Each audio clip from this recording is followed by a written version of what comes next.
from their homes, basically. This is the first edition of the Programmers Club in quarantine. I hope it's the last, but of course I'm pessimistic. So this talk is going to be a gentle introduction to the CUDA, or the Compute Unified Device Architecture. And it's named Gentle. You'll see why in a few slides. Why? Because I'm not going to go immediately into CUDA. There's a good reason for that. So just to start, I think the obvious place to start is to just ask, of course, why do we even bother with parallel computing, right? So CUDA is something that it's a parallel programming API. You can think of it as like this. And the first question to ask is, why do we need parallel computing, right? So everyone has a specific problem, a script, some piece of code that in general takes a little too long to run. Maybe it will take you several hours, several days. And perhaps we would like to execute, to take this particular problem, split it into parts that can be executed at the same time. And in this way, we just take this problem that takes some time t, and we divide it by the number of parallel elements that we are executing, right? So for example, if I have a problem that takes time t, and I now execute it in 2 processor cores instead of just 1, ideally it would be twice as fast. Be aware that this can and is limited by the serial part of your code, correct? So if you have some code where 20% of it is serial, and you only put the parallel part much faster, then, faster than, the serial part is still there, it's not going to go away, and this will limit your speed up. This is known as Amdahl's law, right? So now I've given the example of using 1 or 2 processor cores, but let's assume that we have a problem with a very large number of elements that can be processed independently. So let's say something like, I don't know, we have an array, a 3D array, and we want to apply a Laplacian stencil at all points of this array, right? So it doesn't matter in what order I start applying the stencil. I can apply it anywhere. Now, is there some architecture that would greatly benefit from having this large number of elements, or at least that can give me a large number of processors in a sense, or threads that can execute this stencil everywhere on the array? The answer is perhaps to start with a very silly analogy. So let's assume that we are all farmers and we are all trying to compete. We want to find the fastest way to plow a field. Now, what is the fastest way to plow a field? To use 4 very strong bulls, or to use an army of 50,000 chicken? And bear with me, because this analogy will make sense in a bit. So the chickens individually are extremely weak. However, we have an extremely large number of them. The bulls individually are very strong, but we only have 4 of them. This is similar to how a GPU or a graphic processor works versus a traditional processor, a CPU, right? So on a CPU, probably in all of your laptops, you have, I don't know, 4 cores or something like this. So think of them as 4 very strong bulls. In reality, GPUs are not quite like that. So the GPU is built literally to be an army of chickens. So this is one example, the GTX 1080 or the Quadro P5000. In this case, this particular GPU is organized into a collection of something called streaming multiprocessors. Each of them has 128 CUDA cores.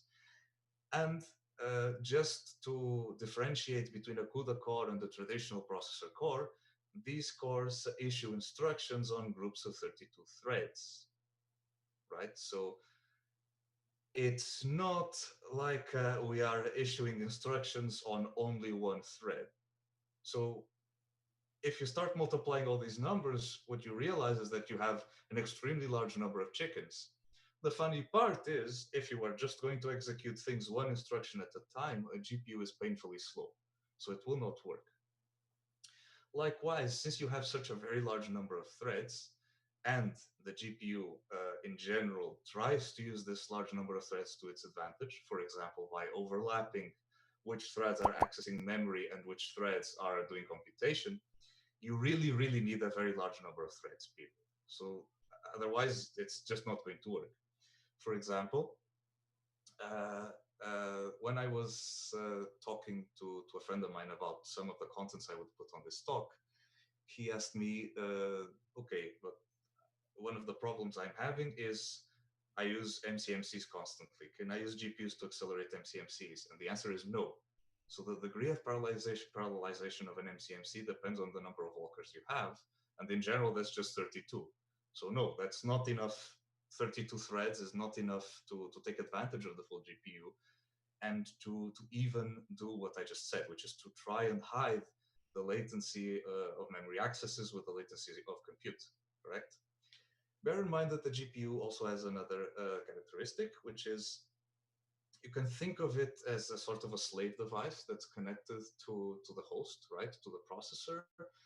And so there's this bus which connects the GPU and the processor. And the most important part is that, A, if you want to have something that's on your host side and you want to put it in GPU memory, first you need to transfer it, and this will take some time, so it's not non-negligible.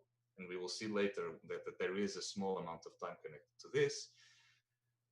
And two, it also means that the GPU on itself doesn't do anything, right? So you have to give it instructions, which, by the way, just goes into a real typical program, which is you have to queue specific functions to execute on the GPU, and you wait for them to come back to finish executing, right? So, okay. So again, so to just go back to what CUDA is, it stands for Compute Unified Device Architecture. It's a parallel computing platform and API that it just allows you to use a graphics processor, which is something that normally we just use for graphical uses, like playing video games, for general purpose computing or scientific computing in this case. Bear in mind, it's not the only API that does this. So OpenCL is another example. However, I'm presenting CUDA, even though it's specifically can only be specifically used by Nvidia GPUs, unless you use something to translate this into OpenCL code, basically. Um, uh, it's also the easiest one to use. So paradoxically, it's also the easiest one to use, to debug, and to optimize even. It's not going to be very gentle when you actually see CUDA for the first time. And why? Because everything is written in C++ or FORTRAN functions called kernels. And these are queued for execution on the GPU by the host, right? So this queue of functions that are going to be executed is called a stream. You could have multiple streams. For the purpose of this presentation, I'm just going to use the default stream, which assumes that all functions that are executed are going to be executed in the order in which you queue them, right? So first in, first out, it's a queue. And second, I will not allow, so since we only have one stream, there are no overlaps between kernels executing in one stream and the other and so on. So it's simplified, okay?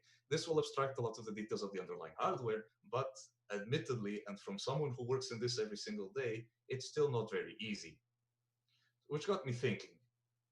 So in general, almost everyone in CAUP, and I'm not sure if anybody from Lisbon is joining us, but also from school, and in general in most scientific environments, they don't write things in C or C++ immediately. So we try to write things in Python. And that's a very reasonable thing. First, because Python is a little bit easier. And second, because oftentimes, why do we have to reinvent the wheel when the wheel already exists, right? So many times we already have some package that already does quite a lot for us. Of course, this doesn't necessarily mean that I don't need to write CUDA from time to time, but many times there is no need to do it. Which brings us to CuPy or CUPy. So CuPy is a Python module, which I'm going to talk a little bit about today. That the basic idea of it is to think of it as a GPU accelerated NumPy. In fact, you can even think of it as a drop-in replacement for NumPy many times. And it allows you to do many of the things that you already do in NumPy. So matrix operations, FFTs. FFTs is the example I'm going to discuss here today.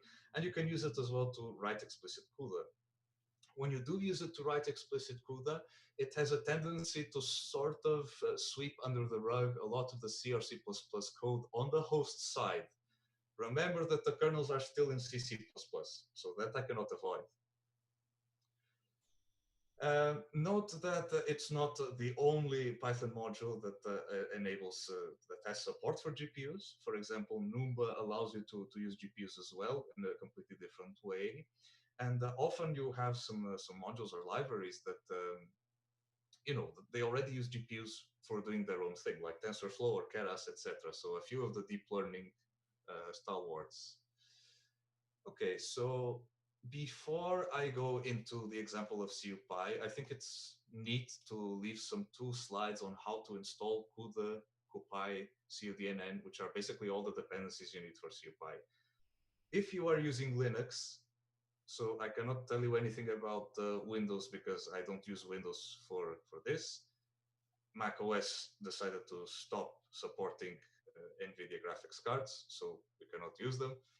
But if you use Linux, you're in for a hell of a time because this can be a bit time consuming and it can be extremely frustrating. And why? Because you need to have the correct version of the CUDA, of CUDA itself, of the graphics card driver, and of the Linux kernel. And then of CUDNN, and of course CuPy. So this, admittedly, it's possible that you will find installing CUDA more difficult than just using the examples I'm going to show next. Either way, even though I'm not going to do this live, I think it's important to at least leave some pointers on how to do it. So overall, in terms of making sure that you have, first just write down the CUDA version you want to install, 10.0, 10.1, 10.2, whatever. So 10.2 I think is the most up-to-date one. 10.0, which is the example here, is what I have installed on my computer. And the graphics card drivers it requires. So for this specific example, I noted when I was installing CUDA 10 that the driver 440, which is the long-term version of the driver, so it's always 4 something and not 3 something, was compatible indeed with kernel 5.5. So of course I had to install kernel 5.5. This depends on your distro, on the Linux distribution you are using. Most of the times you will have a repository for updating the kernel. When you do have the correct kernel, cool. It means that you now start installing the driver and you can start installing CUDA. I generally install them manually and not from the repositories. In Ubuntu, I think it's fine to install from repositories. In CentOS, which is the Linux distribution I'm using, I haven't had much luck. So I prefer to just get the run files directly from these 2 web pages here, okay? After you install them, so after everything is installed, you need to test if it's working correctly. So the first thing, don't get scared if you don't see a graphical user interface. This can happen. First, you need to understand if the driver is indeed installed and if it is working. So if you just go with Nvidia SMI, so this command here, Nvidia-SMI, then you will get some output. So again, I can show it.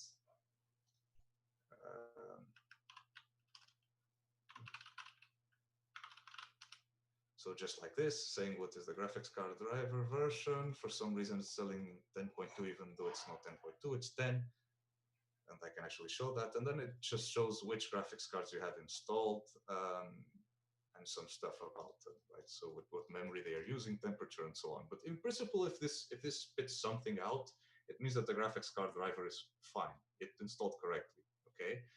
So I also mentioned that you can test this, you should test this even if you don't have any graphical user interface, because oftentimes not having a graphical user interface doesn't necessarily mean that the driver itself is not well installed. For example, you noticed when I use the Nvidia SMI command that I have multiple GPUs. And one thing that can be incredibly irritating when installing this graphics card driver is that it replaces the Zorg configuration, so X11, default configuration, right? So, and what happens is that it doesn't actually know what is the default GPU to send this graphical output, right? So even though I actually had, this happened many times, by the way, even though I had the HDMI cable connected to a specific GPU, it wouldn't output the guy on that one, correct? So, okay, this just means you have to look at the output, for example, in this particular log file, see the complaints, like Is this a valid device, what you are trying to use to start your graphical user interface? Is it, I don't know, do you have a compatible monitor attached to it, etc.? It will complain. And then, of course, you just have to go to X11's.org and correct that. Okay, so this is already a bit scary. So slide number 2, at least, is a bit easier. So CUDNN is straightforward. You just have to use the script from here. And then I think you have everything you need to use CuPy properly, okay? So assuming all of this was properly installed, you can do two things. You can try to build CuPy from source, which is a bit tricky because it requires an extra library, or you can just install it from a precompiled wheel. From the precompiled wheel, the only thing you need to make sure is that this digit here, 100, matches the CUDA version you are using. Okay, so for example, if you have 10.0, you put 100, 10.2, you put 102, so on. Okay, so that's it. Now, finally, let's get to an actual demo and see CuPy in action.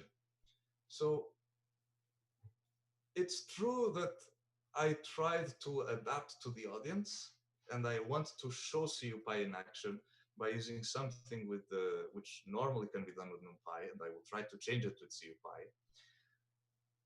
But at the same time, it's also true that I am in an area which is cosmology, and not many people are doing cosmology here, right? At least in CAUP. So most of the people are doing exoplanets, or they're doing stars, or whatever. And I don't know anything about it, correct? It's difficult to find for me an example which I can just translate into that. So I will just go with, okay, maybe I can find something in cosmology that at least showcases the power of CuPy and at least shows that it can be useful. The example I'm going to take here today is to generate a Gaussian random field. Now, a Gaussian random field is something that you use normally in simulations in cosmology to try and have some initial conditions that obey a specific power spectrum. And the way you do this is you just start with assuming that you have some sort of noise in k-space. So some sort of, in here, this is generated using this random normal from Numpy. And this noise must have an amplitude which is given by the power spectrum. The power spectrum itself, which just depends on, the magnitude of whatever point in k-space you are. And then you just do an inverse transform. So this is not exactly a complicated thing to do. So let's just run this particular example and see how long it took to run for an 8,192 squared array. So you see that just to create the k-space, it's 1.4 seconds. To create the amplitude, 3.47. For complex random noise, it's even more time. And then we're going to do the inverse Fast Fourier Transform, which is 5.84. Sorry, so it's 7 seconds. And overall, this takes 17 seconds. Zé, can you zoom in a bit? Yes, the page. Sorry about that. Thanks. So hold on. No, that's not it. Wrong shortcut. No. Yeah, it's just I have the keyboard with the blank keycaps. Excellent. Right? Okay, can you see better now? I can very well. Yeah, thanks. I can highlight again the stuff I mentioned. So for example, this is the amplitude here, like I said. So you have some sort of power law. So this is inverse of the magnitude of k to the power of something. It doesn't matter what alpha is. In this case, I think I just use it at 3, fine. And you're going to multiply this by some normal noise, correct? And then you just do an inverse transform. And that's it, right? And then you have your Gaussian random field. Okay, so you can see here the Gaussian random field. So the time taken to generate for each part, I'm going to time explicitly each part on purpose because I want to show what happens when you just put CuPy and how much faster it gets. And what happens when you don't, right? So there's an interesting point to make there. So the time to create in general, it's not like this takes a long time. So 17 seconds is not a lot, but it's also not necessarily a very large array. You could have something a lot larger. In fact, in our type of simulations, we generically do not use 2D arrays, we use 3D arrays. And the moment you multiply this by 8,192, you're going to have a bad time because it's huge. So, okay, how do I do that with CuPy? I am going to keep exactly the same amount of time to generate the k-space, so the k-array. I am not going to use CuPy for that, but I am going to do something a bit different. I'm going to generate it anyway on the host, and I will use CuPy as array to convert this output into an array that exists on the GPU. So basically what I'm trying to do is I'm transferring over that bus I mentioned, so over the PCIe bus, to get something that was on the CPU side onto the GPU. In order to ensure that this transfer has already finished, remember, executing kernels. In this case, it's not a kernel, it's just executing a transfer, so from one side to the other, is something that on one hand goes on the stream, and second, just because it's on the stream to be executed by the GPU, it need not mean that after it was put in the queue, the processor cannot continue doing something else. So it's important to put something like this to synchronize, or to at least say, okay, everything that executed on this, that I sent to execute on the stream must finish on the GPU before the processor side can continue doing anything else, right? So this is already going to tell us two things. First of all, given that I'm generating exactly the same k-space, it shouldn't take too much of a difference compared to the previous time. And second, if we see a large difference, it means that we are wasting too much time transferring things from the host side into the device, so into the GPU, right? And second, it also means that this time here indeed corresponds to when we finish transferring everything. So it's not like the transfer is still going and I already stopped the timer. That does not happen, okay? From this point on, I will try to use everything with CuPy. Okay, so I will do the CuPy power. Again, as you see, this is exactly just replacing NumPy with CuPy. It's not like there's a huge difference. For generating the random noise, again, CuPy. For the FFT, the inverse FFT, again, just drop in CuPy. Notice that for simple operations like multiplying two CuPy arrays or even just dividing by a constant or whatever, CuPy also supports this behavior and will do it for you, right? So for example, when we do here noise times amplitude, there is no need to convert this back into a NumPy array and then again into a CuPy array. In fact, if that was the case, we would get an error because you cannot, right? So what happens is CuPy inverse FFT expects a CuPy array. So if you give him a NumPy array, he will complain. So, okay, we've seen all of this. What is the amount of time to generate this stuff? So as you can see, to create the K array, it took us actually more time than in the normal example, but for a good reason. It's not that it took us more time, it's just there's some time involved in taking things from the CPU into the GPU. Notice as well that everything else is a lot faster. So instead of 17 seconds, we only take now 2.5 seconds overall. So indeed, there is a huge speedup, but again, Amdahl's law, I'm limited by the serial portion. The serial portion is going to be not only the time to the generation of the k-space array, but also to transfer things into the GPU, correct? So I hope that this example was at least useful. At the end of the day, I think that what this shows is that even without going immediately into CUDA code, you can start using GPUs in your own projects just by using CuPy as a drop-in replacement. So now this leads me to the second part of the talk, which is the Ungentle part, which is where we actually get into the meat and bones of CUDA. So in order for me to explain how CUDA works, see? Sorry, yes? Quick question. Which GPU are you did you run this on? Okay, so I am running on the 1080 Ti that's available on this desktop. So is that a lower-end, high-end GPU? Or? This is a high-end GPU, yes. Okay. So you would expect much worse results from a worse GPU, or things would scale more or less the same? Okay, that is a good question. And it depends a little bit on the problem and depends on the GPU. So, for example, let's say you have something like a GTU 1030. So this is from the same generation as this 1080 Ti, but it has a very different type of memory. So this VRAM you see here, it basically is the same as, I think, normal RAM memory. So it has a really low bandwidth. I expect that in any problem where memory bandwidth is the bottleneck, you will see much worse results on the 1030, okay? I understand that to some point it might not seem too good of a result, the fact that we only got 2 seconds. And of course, you're probably wondering, okay, we don't have a high-end GPU, we have a weaker one, we want to obtain better results. But like I said, don't despair. This depends on the GPU you have. It depends on the problem.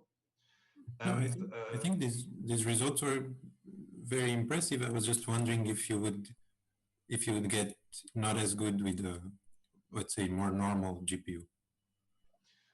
It'll probably not be as good, but it'll still be a bit better than the serial version. In principle, yes. Okay. But again, this will vary a lot from GPU to GPU. And there are some small, subtle things that, okay, CuPy doesn't expose. Well, for obvious reasons, it cannot expose because it's supposed to be a simple and easy way to use CUDA, right? So you're not going to expose things about how, for example, what I'm going to talk about next, about the size of each particular memory block that you use, or the size of how you group threads, etc. So these optimizations are not performed.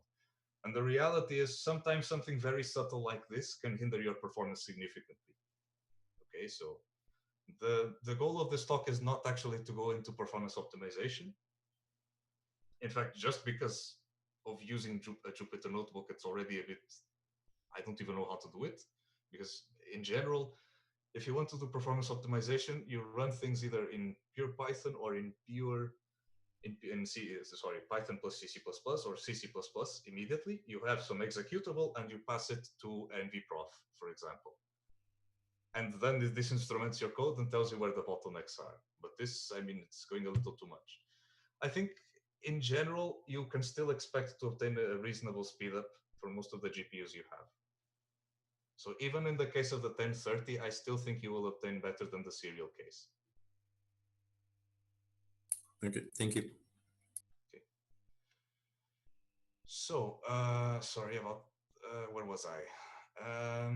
Okay, so to get in the true meat and bones of CUDA, I think I can give a little bit more about how the abstraction from the hardware itself is performed. So in reality, when I'm writing CUDA code, it's not like I'm thinking, okay, now I need to put these threads executing in this particular streaming multiprocessor doing this particular thing while these threads do that thing and whatever. That's not how it works. As you can imagine, that's too much. It's too much of a hassle. It's too difficult. And honestly, if that was the case, then it would rather be better to just write in assembly and that's it. In reality, what happens is that you're going to do something a little bit different. You're just going to assume that you create a grid of thread blocks, right? You can give the dimensions you want to this grid. It can be 1D, 2D, 3D, whatever. You're going to put a specific number of threads in each block. And the only thing that you know is that in general, these blocks, you can have multiple of them executing in a streaming multiprocessor. And that is it. Okay, so the size of the thread block and how you divide your threads for the specific work problem is what guarantees you good or bad performance.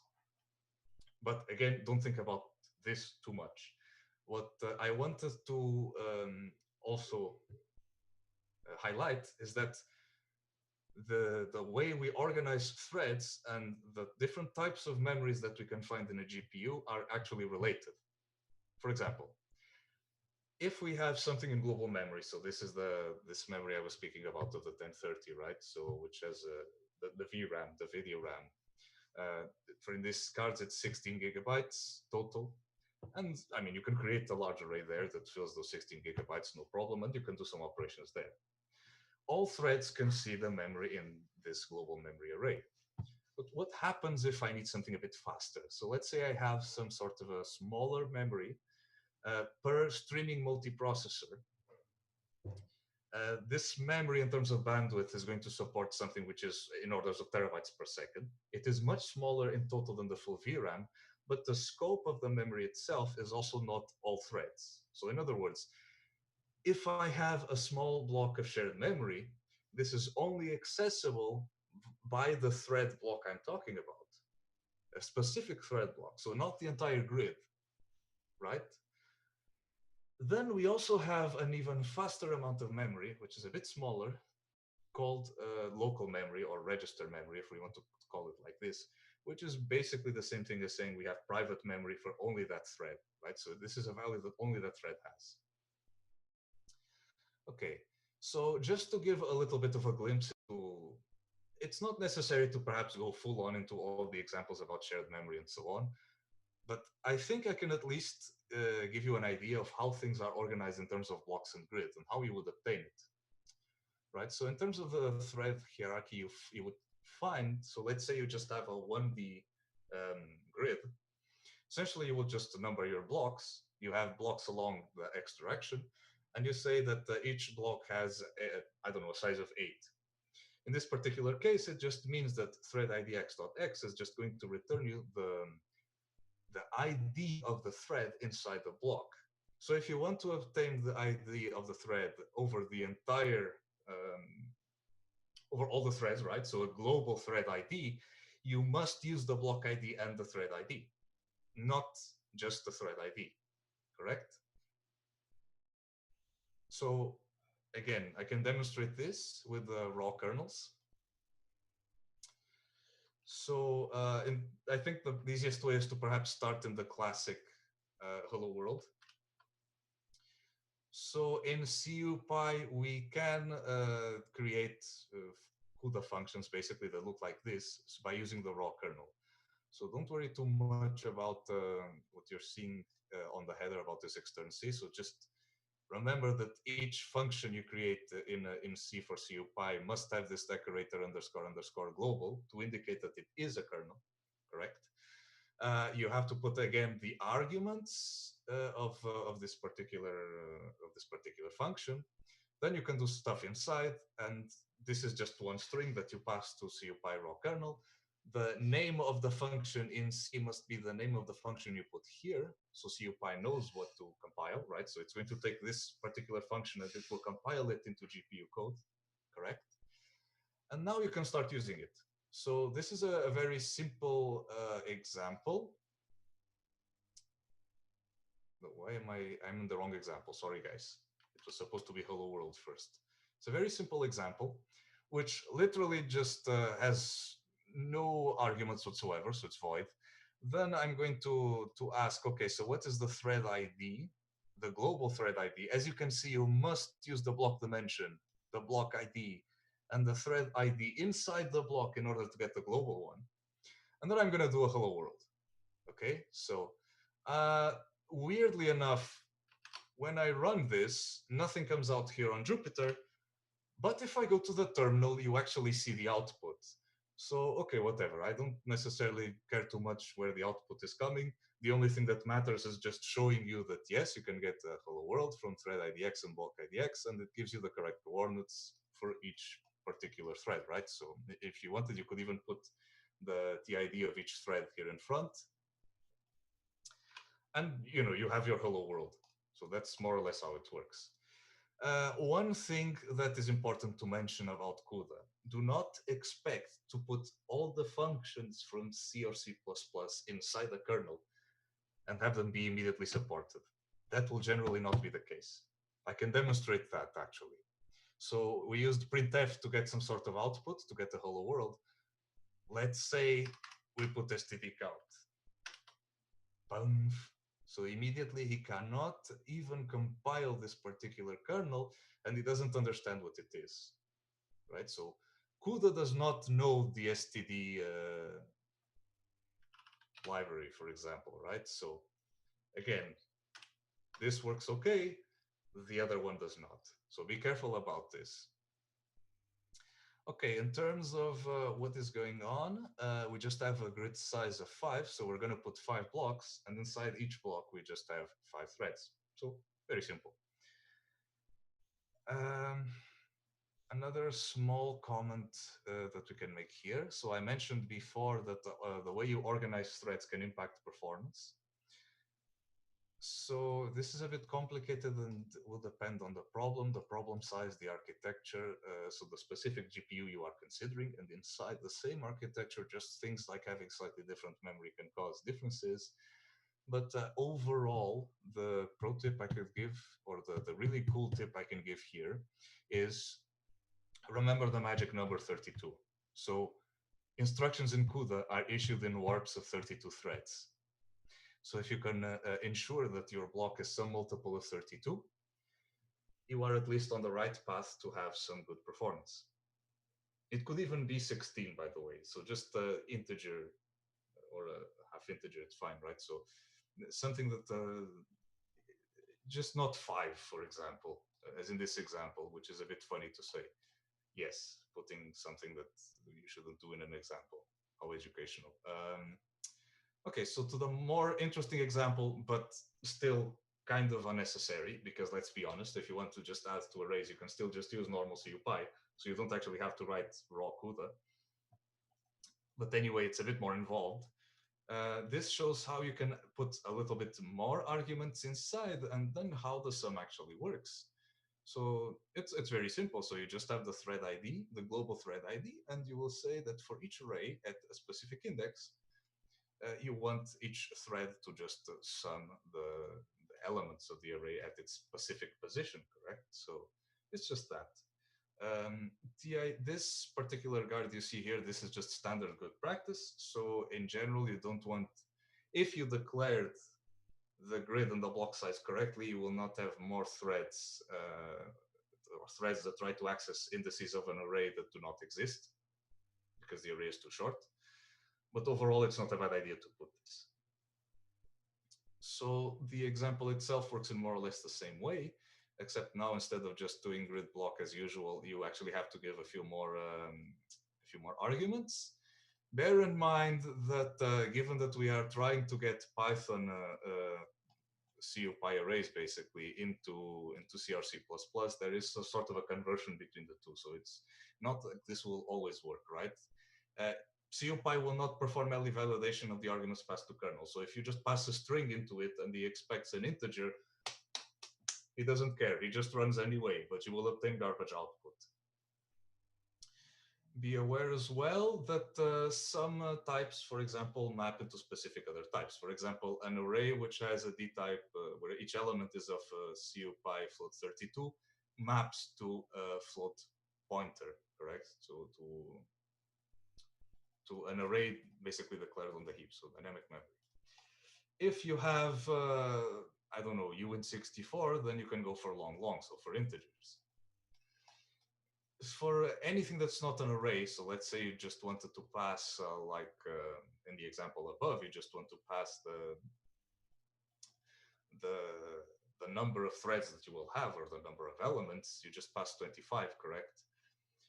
You can also do that, right? So you just have to be aware that an integer in one side maps to a long in the C side, double, float here, bool to bool is the easiest one.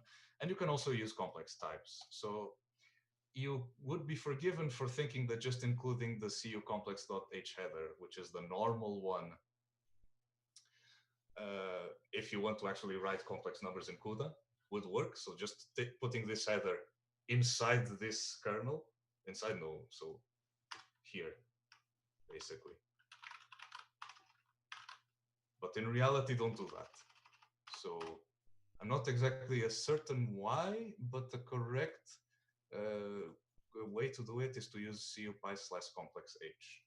So I think it's just something that's related to CuPy. In general, it could be that the complex float value we have here is also not binary compatible with typical CU complex. So you cannot even do, for example, for the C++ inclined people here, it's not like you can just cast from one thing to the other, right?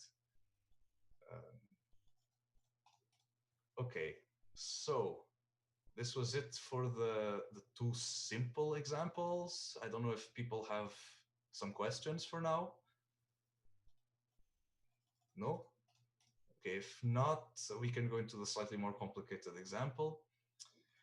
Now, don't worry too much about this one. It's also something that I saw at least 2 years ago, so it means that I also have some questions about how it works.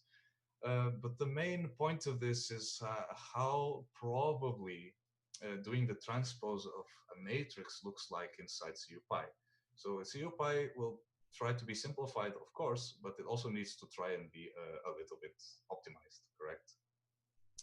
And how do you optimize this stuff? Well, you try to use the memory hierarchy I told you about before.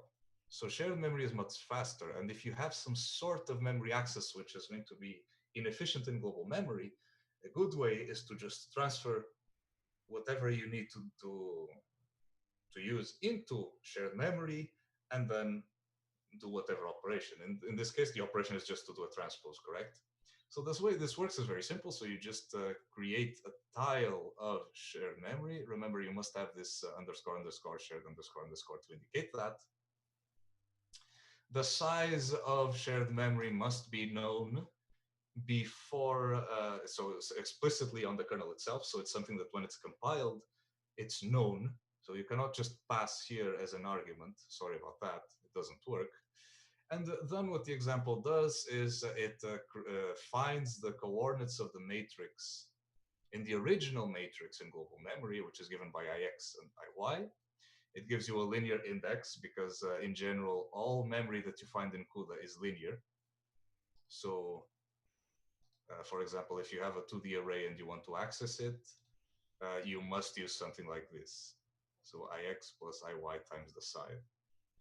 It's a bit irritating, I know, but I mean, with either a proper define or some macro, something like this, you can circumvent this easily. So for larger projects, this is not a nuisance.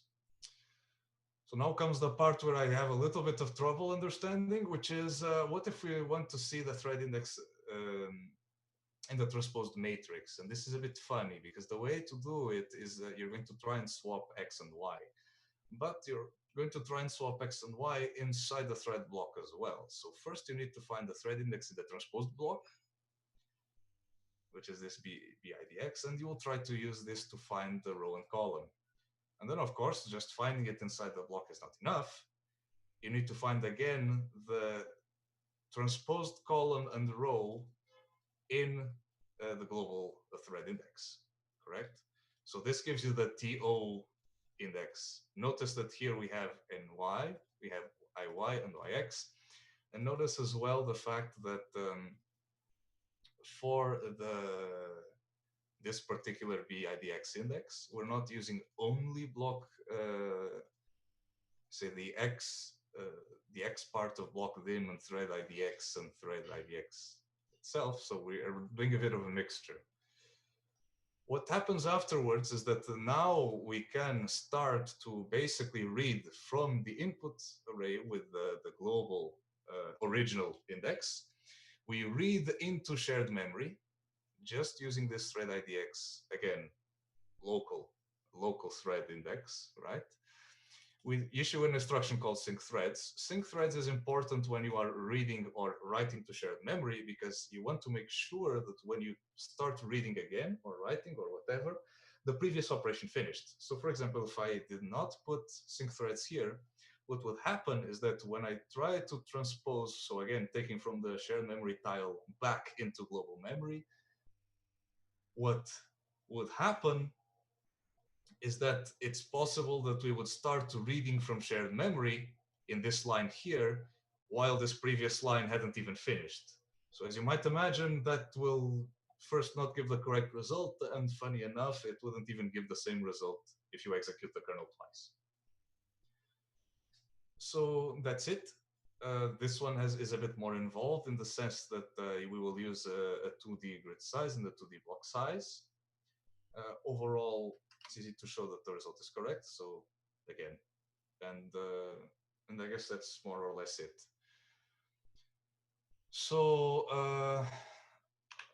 just to conclude a little bit, CuPy was introduced as a gentle way to introduce CUDA. It removes a lot of the complexity, as you saw. So even this relatively simple examples can be complicated even for myself. So I never enjoyed reading the matrix transpose, I'm going to be honest, but this is good because any example that's a bit complicated, and in this case it's complicated and it's present in this particular book, CUDA Professional Programming, and if you walk your way to the example itself, it gives you an even better understanding of shared memory and etc.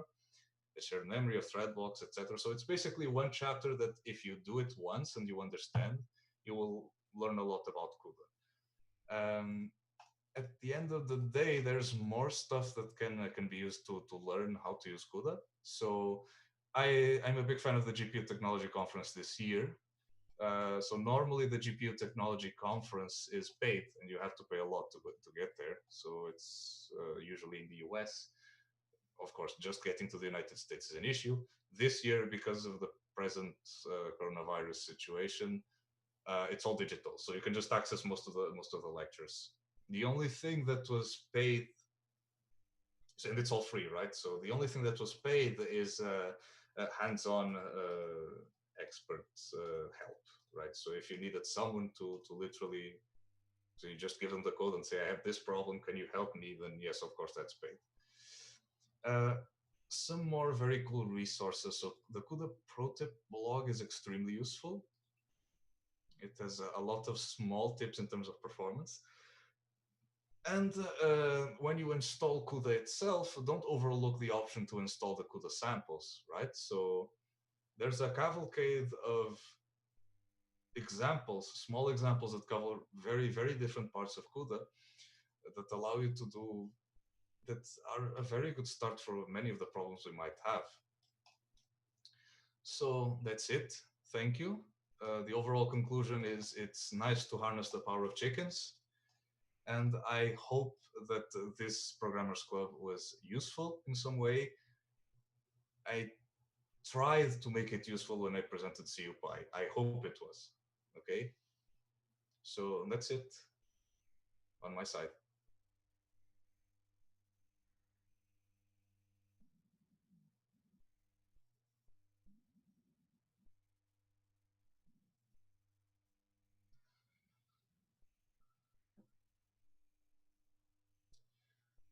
When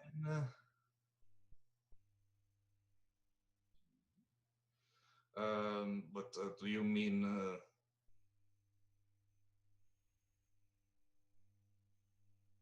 mhm, mhm. Okay, so first of all, you would not do it for a very small problem size. So that's the first thing you need to keep in mind, as I mentioned. The second is it depends as well on the libraries you have and how easily you can implement things. For example, if there was no library to do FFTs, I would never even dream of doing FFTs with GPUs, correct? So, okay, the FFTs was perhaps a bad example because they've been around for a little while, but actually they are a good and a bad example. They are a bad example in the sense that yes, we've been able to use FFTs with GPUs for a long time. But for example, consider my use case. I have a particular domain that's distributed amongst several processors, so amongst multiple GPUs, and I want to do an FFT over them. And the reality is doing multi-GPU FFTs is not a very easy thing. So, and it's actually not very well optimized overall. So this is already a case where one could consider not going into GPUs, correct? So, right? So again, there's a bit of a straight trade-off. You might have a problem that's much larger than the GPU, and therefore you have to sort of hot swap parts of it in and out of GPU memory to do the FFT. Or you decide to do this over multiple GPUs, and you see at what point is it this thing not scaling properly, right? So, or not performing well at all. It's not something I can easily say the entire time, like go immediately for GPUs, everything is faster, they are the silver bullet. They are not. And I think that's the other conclusion of this talk. So the chickens are very useful, but they're chickens. So They are useful only in a small subset of problems, and they will not be useful for everything. For machine learning, they are extremely useful as well. So again, for everything that uses TensorFlow, Keras, etc., I mean, don't ask me because it's not like I have a lot of deep learning experience, but this year's GTC was extremely centered around this stuff. Overall, like I said, it depends on the problem size and depends a little bit on how slow it already is on a traditional processor. Okay.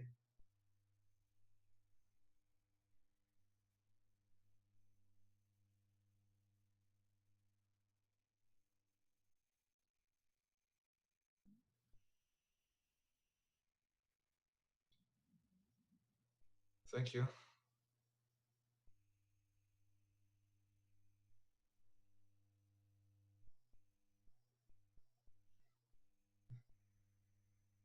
Okay. Thank you. Thank you very much. Thank you.